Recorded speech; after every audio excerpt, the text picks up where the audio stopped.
Il benvenuto, saluto tutti i ragazzi, le maestre qui presenti delle nostre scuole elementari, i ragazzi del CEOD, il responsabile Diego Giacomin, il presidente di Ascotrade,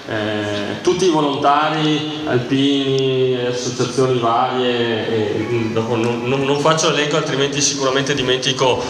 qualcuno, che hanno collaborato e hanno reso possibile questa giornata. Oggi purtroppo il tempo non è stato clemente, sarebbe stato bello fare l'inaugurazione dell'installazione che avete realizzato sul Parco della Mutera, della Hack Bike e del gioco inclusivo nel luogo insomma deputato e quello insomma dove le cose sono state fatte.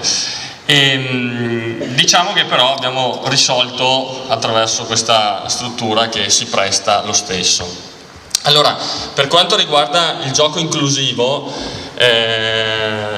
avrete già visto che da qualche mese ormai, perché l'abbiamo installato a fine dicembre, c'è un gioco un po' particolare che permette ai bambini che hanno delle disabilità di poter accedere lo stesso, si chiama appunto inclusivo e c'è la possibilità di salire sulla pedana, insomma molti di voi sono sicuro che l'avrete già visto e ci sarete già saliti. Questa è un'opportunità in più che l'amministrazione ha voluto dare a tutti i bambini, perché credo che il diritto al gioco, il diritto a divertirsi spetti a tutti, quelli che hanno tutte le possibilità e quelli che magari hanno un po' meno possibilità. E quindi questa è un'inaugurazione di questo gioco che sopra noi ci teniamo particolarmente, perché vogliamo che il parco della Mutera, che avete visto recuperato, riqualificato, con il meleto, eccetera, diventi veramente il luogo, il centro del nostro paese, il luogo dove tutti possono accedere tranquillamente e stare lì a passare qualche ora con la propria famiglia in tranquillità e in serenità. Un gioco inclusivo che si unisce al gioco già presente e a tutto, ripeto, a tutto il parco. Ecco,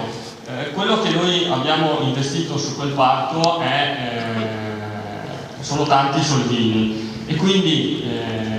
oggi, cari ragazzi, siccome quel parco appartiene un po' a tutti, oggi io vi nomino i custodi del parco della Mutera. E quindi quando andrete lì a giocare e magari vedrete qualche compagno che si comporta male, che magari rovina qualche faretto, che magari salta sul gioco in maniera non corretta, ecco, voi dovete richiamarlo e siete responsabili, vi do questa responsabilità nel custodire questo patrimonio pubblico. Se vedete qualcosa che non funziona, chiamate o persone o ragazzini che si comportano male, chiamate i vigili, chiamate il sindaco, avvisate i genitori. Questo è importante perché se tutti noi collaboriamo per fare in modo che questo parco sia vivibile e utilizzabile da tutti, facciamo un omaggio a tutta la comunità e manteniamo un patrimonio pubblico che è di tutti.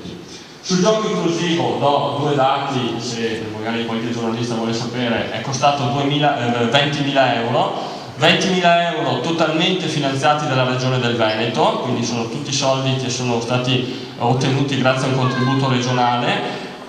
regionale che partiva attraverso un bando, e credo che sia stato il bando più veloce del Far West, perché ci ha dato 15 giorni di tempo per presentare la domanda, noi l'abbiamo presentata subito, dovevamo realizzarlo entro fine anno per avere il finanziamento, l'abbiamo comprato, installato, realizzato e quindi anche qui voglio ringraziare l'ufficio tecnico, insomma tutti gli operai e coloro che hanno collaborato per rendere possibile questo obiettivo che rende appunto maggiormente fruibile il nostro parco.